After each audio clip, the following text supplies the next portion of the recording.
CGNAT. What is it? Why do I need it? Why don't I have a whiteboard? Let's get started here. I'm going to take a piece of paper here. So CGNAT. Well, first of all, you need to know what NAT is. NAT, network address. It's an A. Translation acronym. So what does network address translation do? Well, let's say that you've got a bunch of computers, right? These triangles are called computers. We're going to call these computers. Yeah, there you go. So these are all computers, right? Well, each one of them has their own IP, right? So we're talking IPv4 right now. We're not talking IPv6. IPv4. Okay, so each one of these devices has its own IP address. If they were directly on the World Wide Web, they would all be getting public IP addresses that are accessible from anywhere in the world. Why doesn't that happen with all devices? Well, for a few reasons. Number one, there's not enough IPv4 address space in the world to be able to provide every single household's needs. But then again, you also have to worry about security and whatnot, right? So for simplicity's sake, all these guys here need to go to a router. So in most cases, this is your off-the-shelf garbage. Let's say it's a Belkin or a Linksys or an Asus, or let's put 1 billion antennas on it and call it a Netgear. There, this is going to be a Netgear router. We're going to put 1 billion friggin' antennas on it, okay? Let's see, can we fit one over here? Yeah, let's fit some more antennas on the side of it. Yeah, we're starting to get into Nighthawk territory here. Look at that. Oh, lots of antennas. Okay, so router right here. Okay, so now we're going to create a little cloud here and call this the interwebs. Okay, this guy gets a public IP, pubic IP. There we go. So it gets one IP address here, right? Well, all these guys all get LAN IPs, so internal IP. Let's change up colors now. Let's go. We got all sorts of colors to play with here. So internal. You getting the idea here? Because all these guys here are grouped from the LAN. So some common subnets with LANs are 192.168.0.0/16. You've got that entire 192.168 range. Sometimes you'll find 172.16, and sometimes you'll find 10 dots, especially in the case of Apple, right? So anyway, what happens is all these devices have their own internal IP addresses, which differ from what's outside on the internet. So what it'll do, flip it over. Wow, that's useless. Talk about wasting paper. I will recycle this to start my barbecue, don't you worry. Okay, so let's take a look at what happens here now. So we've got our router, our public router, right? With the billions of antennas on it. Okay, right here, and then you've got your devices. So now what happens is you've got your internals, or LAN, okay? So this little guy here is, let's just for talk's sake, because you guys will understand this better, 168.1.1 through .254.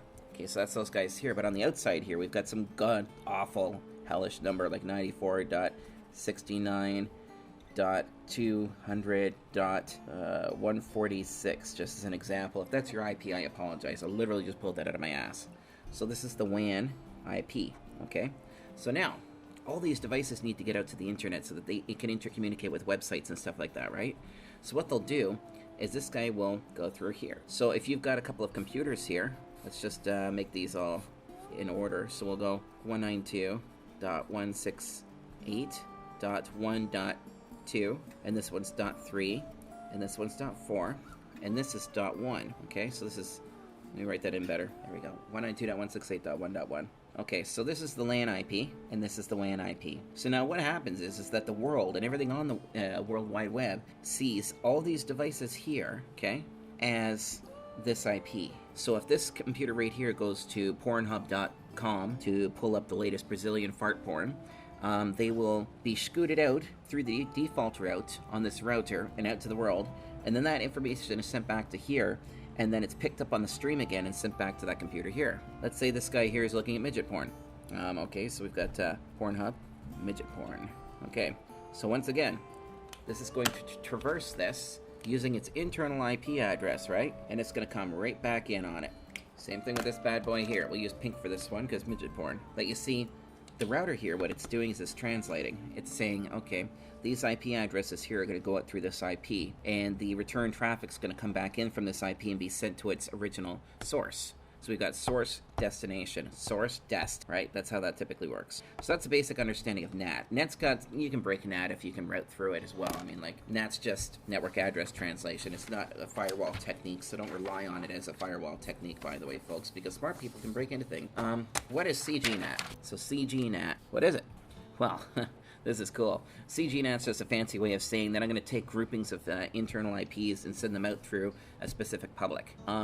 One of the methods I use is a 1 to 30. In some countries, it's tighter than that. So let's look at a 1 to 30 ratio, okay? 1 to 30 ratio, which is actually really good if you want to conserve IP space. So let's call this your router. Now we're going to actually start using symbols, okay? Like so. So this is a router. And we're going to call this one, this side here, internal, and this one, external, or WAN, okay?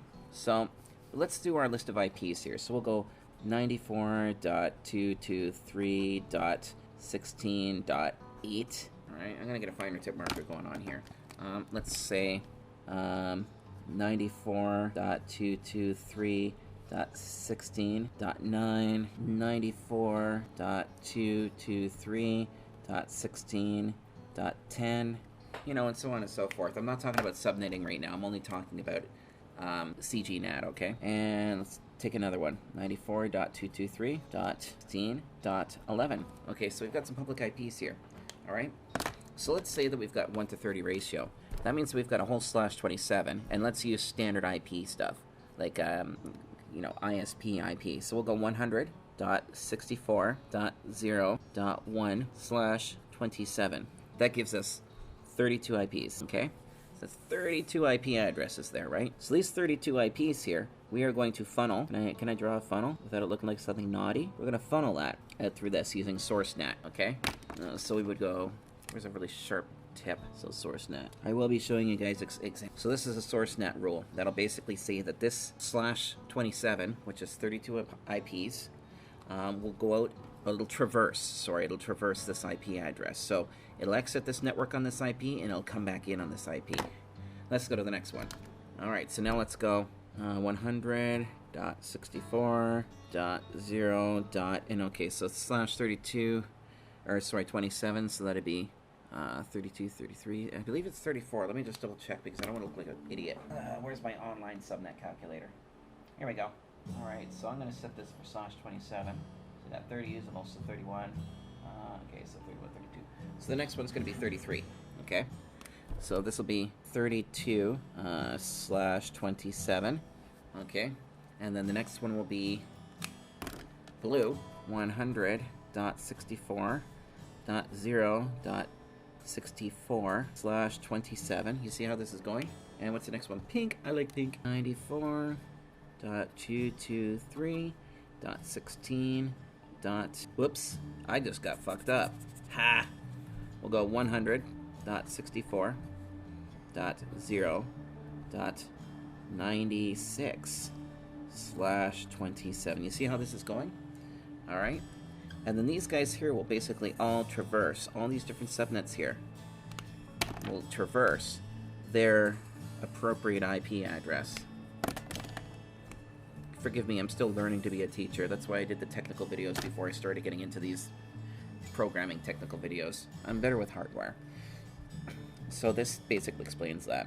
So now what you've got here is, rather than a generalized like this, where all of your internals are traversing one public IP, it doesn't matter how many, whether you've got like 200 or 1,000. By the way, if you do that, you're going to fuck up your network and get blacklisted.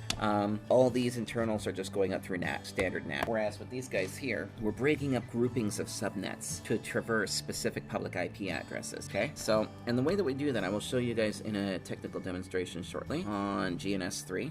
I like GNS3. You guys should sponsor me, GNS. I'm giving you guys advertising. That's essentially it. And this is done with SourceNet rules. So on your router, you would have your SourceNet, and you would have your, basically your public on the one side of the SourceNet rule, have your internal subnet side of net rule. So it's your chain would be here. Your chain is SourceNet, and then you're doing this subnet here. By the way, I screwed that up in case you guys didn't notice. And then this would be your action right here, is SourceNet, and then that IP address. And so what would happen here, whether it's MikroTik, Ubiquiti, whether it's, I don't, Cisco, azriahl, juniper, adtran. It's all the same thing when you're doing CGNAT. It's a source NAT rule in your NAT section of your firewalling that basically says, take this subnet, have it traverse this public IP. Take this subnet, have it traverse this public IP. Take this subnet, have it traverse this public IP. Remember, I'm just using a 30 IP model here, right? So 30 IPs in each subnet. You can change this ratio up, obviously, if you want. It's just, I'm in Canada, so we can do a 30 IP ratio. You can stretch it. You can go 1 to 60 if you really wanted to, but in most cases, a smaller number is better, unless you're really tight on IP space. Essentially, once you start getting to about 150 subs plus, if you try to put all these guys behind one public IP address, it's just gonna get you blacked it, because a lot of the like Brocade and who's another big one that does it, shit, I can't remember, but like Spamhaus, D-Shield, all those companies, they'll receive reports, ton of stuff happening on one single public IP, and then that'll trigger alerts, and it'll actually block those IPs. It'll put you in public block lists. Okay, you don't want that. So if that happens, you know, then you have to go through the trouble of customers not being able to answer email or be blocked from certain websites and whatnot. That sort of stuff starts happening, right? So you don't want to do that. 60 is a safe ratio. 1 to 30 is a safe ratio. You know, 15 is a safe ratio, right? Okay, like the smaller you get, the better off you are, really. Say 1 to 6, right? And in some countries, which actually just found out, like Istanbul, it's a 1 to 3 ratio. So you're only allowed to have 1, 2, 3 customers traverse a public IP. And the reason for that is that you have to log everything that those customers are doing. In some nations, you actually have to do that. So yeah, essentially, when you're looking at things like this, CGNAT is actually a pretty straightforward concept. You're basically just taking specific subnets and you are forcing them out, or forcing them to traverse a specific public IP space, right? There we go. Wow, that looks like bird shit. What is that? ADHD or what? Oh, you know what that is? That's silicone ash, because I was doing an experiment the other day. Okay, so yeah, see? There's that IP is traversing that public. That IP is traversing that public. That IP is traversing that public. It's pretty straightforward. Now, as far as configuring it goes, I will show you guys how to do it on a MikroTik. And that will require a quick jump cut. Just in case you guys want to take a look at these pictures again, here's this one, which is god-awful. You know, I really should invest in a whiteboard to put here, or even electronic whiteboard. It might be a cool idea. I could also do it on my computer screen, but this is more fun, right? Okay, onto the computer. Hello, you beautiful people. We're at the next portion of the video. It is a Saturday morning in Kazakhstan here, and you can't even see across the street. It's so foggy. But here I am, doing this for you, trying to get as many videos cranked out as possible to teach all you amazing people. Just in the case of the inevitability of my death, you never know when that might happen, especially in these trying times. Be safe with COVID, wear a mask, wash your hands, be courteous. So, let's get on to CGNAT. This is the next part of the video. This is the part where I sit here and explain a boring diagram. You know, or I could like do something. Let's see here. We can do this. Let's watch goats, because goats are cool. So, what we are going to discuss today is we are going to do the actual lab demonstration and the whiteboard, basically, version of what's going on with CGNAT and how it works. So I'm going to show you guys some examples and some, yeah, whatever you want to call it. I think I'm becoming stupid, so let's go on with that. Alright, so today we are going to cover 1 to 30 CGNAT. Yay! So we're going to put 30 privates behind one public IP. I said privates. Okay. Each one of the clients behind the assigned public IP will traverse that public IP. That means it leaves that IP to its destination and returns through it back to the internal source IP. This also happens at the customer's router. NAT. The entire process is called double NAT. Okay. I hope that makes sense. So the idea here is that you're going to have 30 internal IPs that will traverse a single public IP, and when they do so, they leave that IP. They go out into the world to their destination, like Facebook or YouTube or Pornhub or RedTube or BrazilianFartPorn.com, whatever. Then when they return back with their data payload that you've requested, which is probably some degenerate, perverse crap, it returns back to that public IP again, where it is then forwarded onto the respective source IP, which would have been your router, which then goes through another NAT and gets forwarded onto the originating source IP, which would have been your computer, which is probably covered in Cheeto dust and stuff. All right, so moving on. So here's our ranges, and what I'm attempting to demonstrate today is this. We've got our public IPs right here. Now the model that I'm using here is one that's probably extremely common to many of you guys, which is where you're just a small operator. You've got like, what, 20 customers plus, you know, you're starting up, and your upstream has been gracious enough to give you a /29. So the first two IPs are gone. 1 and 2 are gone. 1's gone, bye-bye. That's their IP to you. And by the way, these numbers that I'm using here are just arbitrary IPs. I literally pulled it out of my ass. This is not any IP that I have worked with, so these are just arbitrary public IP addresses. So the .1 would be the IP address of the upstream's router. That will be, I don't know, AT&T, Verizon, Virgin, CommScope, Spectrum, Bell, Rogers, Telus, I don't know, Bell, and then .2, gateway public IP. That's actually your gateway. So right there, this is your router. And let me relabel that actually, just so that it, there we go. We'll relabel that just to make it more sense. All right, that leaves you with 4 usable IPs. 4 IPs that you can do with what you want. Whatever you want to do with those IP. You can host a Bitcoin farm. Just do what you want and don't tell people about it because you're a creepy little monkey. So we've got 3, 4, 5, and 6 to use here. All right, so let's go over here and take a look at our first CGNAT rule. So we've got 100.64.0.0/27. So that's the absolute designation. We're specifically targeting the first 30 IPs in the 100.64.0 range, okay?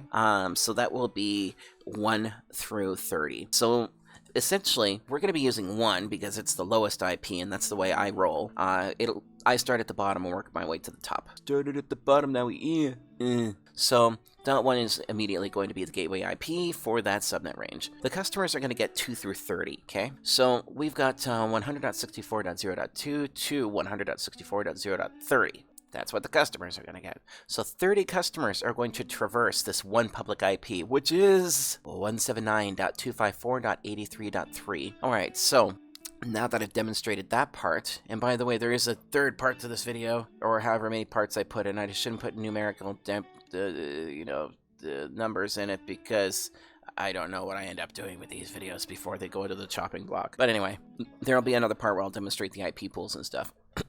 So here's the NAT rule itself in practice right here at the bottom of this little window. So the NAT rule is a source NAT rule, and here's how we program them. The chain equals source NAT. The source address is 100.64.0.0/27. That's designating the first 30 IPs in that, that range. Now the action is going to be source NAT as well, like a source NAT, inception. And the to address is going to be 179.254.83.3. That's your public. All right, so basically the chain rule is your internal, the source NAT, and then the action is the public. Okay, in this situation, not COVID, I have allergies. Here we go. So, looking at the next rule, let's just do this, because these rules are all identical. It's just, they're just stepping up the IP blocks. Repetition, repetition, repetition, repetition, repetition, repetition, repetition, repetition, repetition. There you go. So, 100.64.0.32 now. We're jumping to the next block of 30, is okay? So, the range, 100.64.0.32/27. We're designating 33 as the gateway, because that's the first usable. So, now 34 to 62 are going to be handed out to the customers. Now, if we look at the NAT rules here, again, it's a source NAT type rule. The chain is the internal source NAT, the source address being that subnet range 100.64.0.32/27, and then the action is the public IP. Action source NAT to address 179.254.83.4. It says action, so you think that would sound really cool, like some actiony type thing, nunchucks and machine guns and stuff. But no, it's just a boring routing rule. Well, it's a firewall NAT rule. Okay, let's do that one more time. Jumping up again. 100.64.0.64/27. So now we're up to the 64 range. We're going to make 65 the gateway IP for that range, and it's the usables for the customers are going to be 66 to 94. Okay, and then here is our NAT rule. Once again, the chain's the internal. Chain equals source NAT. Source address 100.64.0.64/27. Action equals source NAT to address 179.254.83.5. Okay, see what we're doing here? 24. Now we're going to jump again into the next range, 100.64.0.96/27. So now we're in the 96 range. The first IP is the 97, well, the first usable. So that 97 is going to be the gateway, and then 98 through 126 is going to be the customer range, okay? And if we look at the rules again, once again, chain is the internal, so we're giving this subnet 100.64.0.96/27, and then the action, which is the public. Action equals source net to address equals 179.254.83.6. So you see what we're doing there? It's actually pretty simple. This is a very simple, clean way to perform CGNAT on a router, okay? This is a pretty common method to follow. So now that I've demonstrated this on a whiteboard and you guys can see this can be applied to any router you want. Well, any router that you can actually program. If you try to do this with some shitty off-the-shelf consumer router, you're gonna have to reload it with something like DDWRT, OpenWRT, or Monowall if you want to be able to do any kind of proper routing on those things. But I don't suggest that, as an off-the-shelf customer router is probably not going to handle the packets per second, and you'll quickly overwhelm the CPU, causing it to crash in a fiery, molten plastic shitball. So don't do that. Alright, so this part of the video is done. Let us jump over to the next part, which is where I minimize this, and bang! We've got GNS3. I'm throwing shapes at ya. That's for all different angles and whatnots. Yes, yes. Okay, so now we go into an actual demonstration. So we've got nothing else here. This is pretty naked. I mean, like, that's kind of what I wanted here, because I just want something stupidly simple for you to take a look at, folks. You beautiful people. Alright, so got internet. Rename that. Interwebs. There we go. Porn. Yes, that's where the porn is. Okay, so we're gonna go over here and we are going to pull this guy up. This is it, I think, right here. Yeah, and there's no password on that, is there? You gonna load? Said load? There we go. Okay, so we are now into this thing. We're in that. Yes. Alright, so let's take a look at what we've got here. Alright, so we're designated Ethernet 1 as the WAN port, okay? Whoever your upstream is. Let's take a look at the address range here. So we don't really have anything programmed to this thing yet, which is perfect, because now we can actually look at our network diagram, and which I'm actually going to move over to another window so I can read from it. Okay, so we got that. Cool. Alright, so now we're going to create a couple of bridges here. Now, this is not a video discussing anything other than CGNAT, so we're going to keep it really simple, okay? Here's your last mile bridge. This is where your customers will reside, okay? And I'm not going to make a WAN bridge or anything like that. Nope. Okay, so we need to create some IP addresses now. So first of all, let's create our WAN designation here. So we're going to create the first one, which is 179.54.83.2, okay? And this is going to be /29, right? Okay, so this is going to, we're going to designate this, okay, like so. Just like that. See? Alright, so there is our main router IP. Now let's add the gateway for that. We already have one here because, of course, this is using my network, but we're going to do a the proper thing here. So this is going to be 179.254.83.1. Alright, so this will be, there we go. As you know, I love microtext, so we're doing this here. So, ignore the fact that it's blue. This is for demonstration purposes. So this is where your gateway IP would go here, right? We've got that in place, and now we've got our first IP, which is .2. Okay, so now let's add the other IPs to the interface. So we're going to add .3. There we go. Here we go. CGNAT 1. Alright, let's make another one. Okay, we're going to call this one 2. Cool, eh? And let's add the third one. There we go. 3. There we go. And our fourth CGNAT role. 6. Remember, this scales up depending on your network and how many IPs you guys have available. So this is just a shitty little cheapie that I, teeny tiny simple thing that I made up. Well, I made my cursor bigger because my mouse was becoming a piece of dog shit to use. Like, wow. I don't really like Razer. They're not a great product. Yeah, it's hard to get things.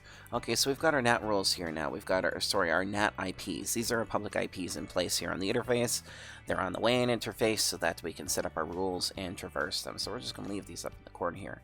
The next thing we should probably do is create the publics, or the internal publics. You know what I mean? This stuff for the customer routers here. So 100.64.0.1/ we're just going to make it a /24 here. Okay, so what we're doing here is we are creating the customer internal range, right? There we go. So we've got our customer subnet in place here now. Now notice that it is a /24. Okay, like I said, this is for simple demonstration purposes. So we're going to use a /24 here. Okay, now let's create some DHCP server. So what I'm actually going to do is I'm going to manually do this. Okay, so right here we're going to create CGNAT1. Okay, and I'm going to make this 100.64.0.2 to 100.64.0.30. So that's the first IP range right there, and that's staying within the constraints of a /27 like I demonstrated earlier. So 1's usable, but 0 and 31 are not, and nor is 32. Those 31 and 32 are both gone. They are for no, they're the net mask and whatnot, right? Okay, so we're going to copy this, and then our next range is going to be 34 to 62. Okay, and this is going to be CXNAT2. There we go. All right, so you can see what we're doing here. So basically, we're setting the DHCP server up so that it can only hand out IPs within each /27 range. Okay, so don't get confused here at all, because the router is still handling this as a /24, right? But the filter rules are hitting these blocks as /27s. That's what's happening, okay? Just remember it like that. Alright, so there's a little bit of magic, a little bit of trickery going on here. So let's create rule number 3. Copy. Okay, and now our next range is going to be, let's see here, 66 to 94. And for our last range, here we go. We're going to copy that. 98 to 126. Alright, there we go. So that is half of the /24 ultimately.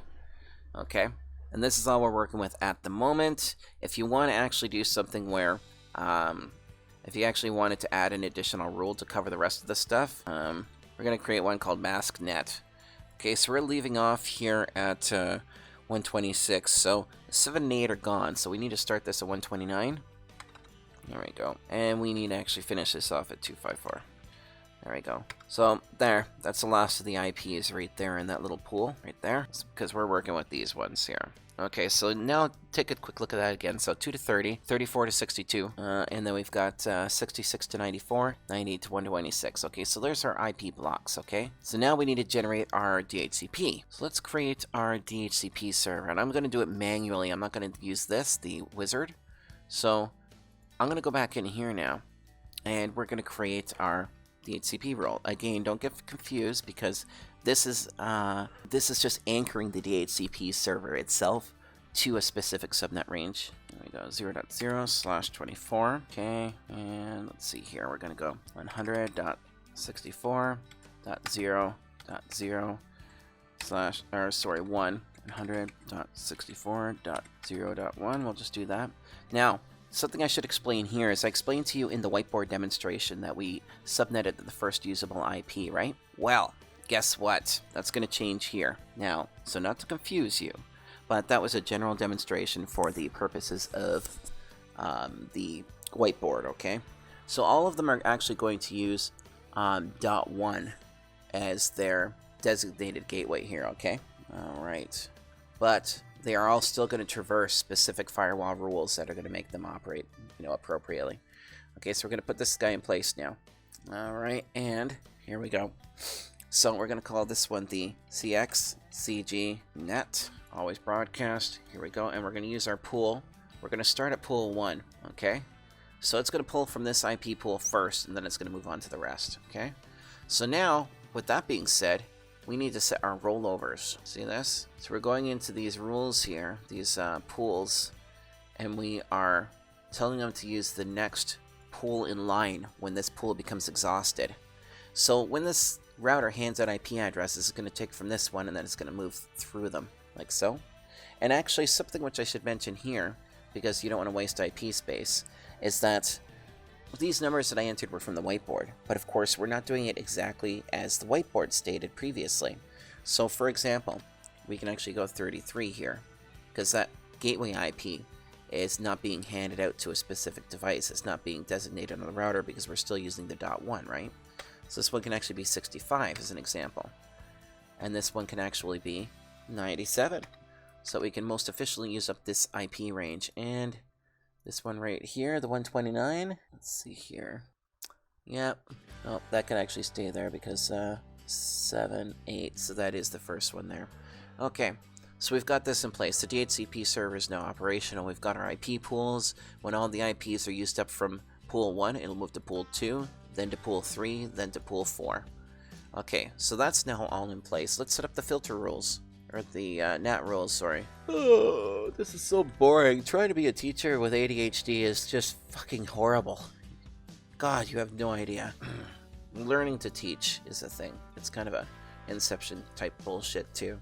Okay, so here's where we're going to create our rules. So we're going to start with CXNAT 1, which means that we're going to be doing these points here, right? Alright, so we need to put in our source address, which is easy.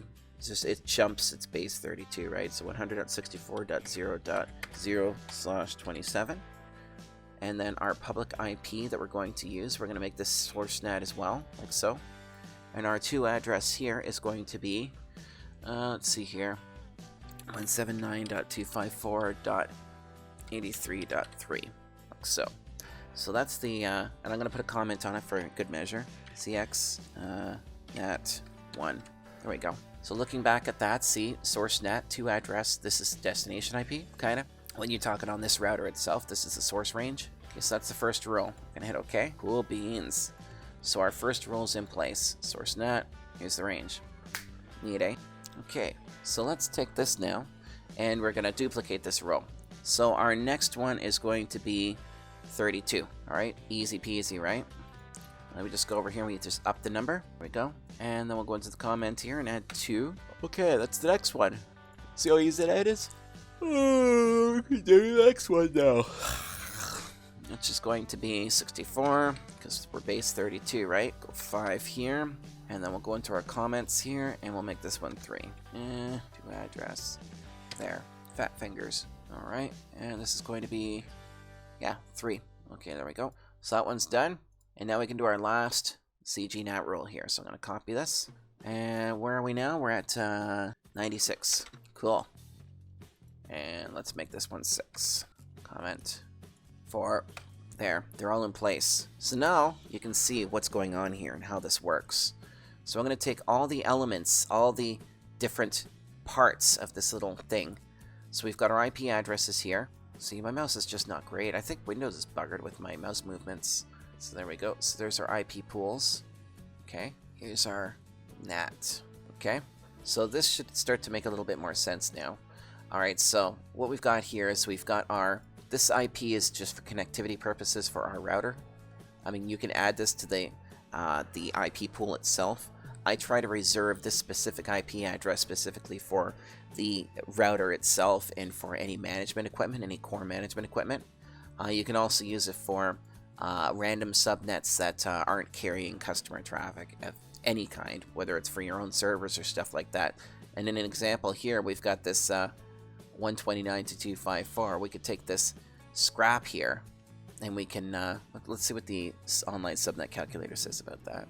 Okay, what is that one? That is 129. Here we go, and we shall change that designation. I think it needs to be a /26. Maybe a /26? No, hold on. /25? Yep, so that's a /25. So 129.254 is a /25. So we can add one more rule here, and we're just going to call this one scraps, or leftovers. You know, sloppy seconds. Okay, we're going to go, let's see here, 64.0. What is it? 128/25. Okay, and we're going to do a, let's see here, masquerade, just like that, okay?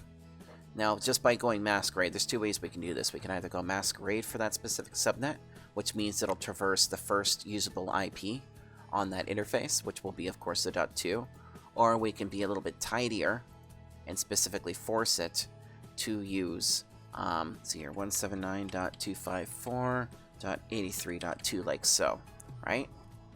So we could just apply that if we wanted to, and then that's the leftovers there. They're all going to traverse this IP here, .2, or you could actually just masquerade it like so, and then it'll just use whatever IP. So that one's just a general masquerade, but it's being limited to the specific range here, okay? So, and that's handy because it's just for maintenance stuff, whatnot, or in this case, leftover IPs, right? So that's essentially how this works. So now what's going to happen is any customer who goes to get an IP from this router is going to start with this pool here from the 2 to 30, and then once those IPs are gone, it's going to move on to 33 to 62. When those IPs are gone, it's going to start handing out 65 to 94. When those are gone, it's going to hand out 97 to 126. When those are gone, it's going to start handing out 129 to 254. So basically, all these guys here that are in CXNAT 1 will be traversing the public IP present here, which actually I should. Can I add that column? I think I can. You'd think I'd be able to put that there. Whatever. Who cares? So this will traverse this IP address here. So anything that's within the first 2 to 30 range is going to come in, leave and re-enter on .3. Anything that's within this range here, CXNAT 2, which is 33 to 62, is going to leave and re-enter on 4. Anything that's using up 65 to 94 is going to exit and re-enter on .5. And lastly, but not leastly, 97 to 126 is going to exit then re-enter on .6. That is the simplicity of CGNAT. Now, you can change this ratio any way you want, okay? So you're not stuck. You don't have to do it specifically 1 to 30 like I demonstrated here, because in some cases you may be in a region that actually forces you to use smaller subnets where you can only do a few IPs. So you might have to be stuck with, 6 IPs. So you might actually have to use, like, let's go to base, okay? Okay, so let's go to base here. So let's say that, this goes back to subnetting, right? All right, so you can reduce this down to 6 hosts by 1 to 6 through a /29, and you can just do a bunch of /29s for the customers. You could, if you get rid of the broadcast, you can actually use a /30, and you could actually technically go 0 to 3. There are ways to do that, especially with Cisco. And that's also assuming that you've got a massive IP range, by the way. Let's see here. You can go 14 hosts. You can do 1 to 14. Like, there's... And by the way, this is a handy-ass tool, just so that you know. So I'm not sponsored by them. It's just handy. I love using it. So basically, you can just choose your poison here. If you're in a region like Canada, where things aren't as sticky as other countries for telecommunications, you could put 62 internal IPs behind one public if you really, really wanted to. Not going to recommend it, but if you've got no IP space and you've only got a /29, you could very easily put an entire /24 worth of customer IPs behind a public /29, doing it with this method here. So you'd have like 62 and 62, so that'd be, what, 124? Well, 128 technically, right? You get the idea. And then, yeah, so 62 will allow you to do 4 internal ranges and, 4 publics. So you can put a full /24 on a /29. But yeah, that's basically what I needed to show you guys today, is how to set it up. As far as subnetting goes, guys, I mean, like, I think I did a basic rant about subnetting and that, so these can be so dull. Alright, so there's the gist of it. I have just demonstrated to you guys how to set up basic CGNAT on your MikroTik router, and yes, you can apply these same practices to pretty much any other router that's carrier class in the market. Cisco, Juniper, Adtran, HP, God, like MonoWall, PFSense, whatever. Like, whatever you're using. Preferably if you're a carrier. I'm really hoping that you're using Juniper or MikroTik or Cisco, please. So, yeah, that's it. I hope that was entertaining. By all means, leave your comments and suggestions in the comment section below the video, and yeah, I will try to make you guys more edutainment, so just throw some points at me and I will try to get them covered for you. I think I got some more VLAN stuff and port-based isolation to come up and show you guys, and then I've got some other just filler videos. I think I'm going to teach you guys how to crimp cables and stuff like that, but whatever. All right, so I hope that was edutational, edutainment, education, whatever. Anyway, guys, have a great day. Catch you later. Thanks.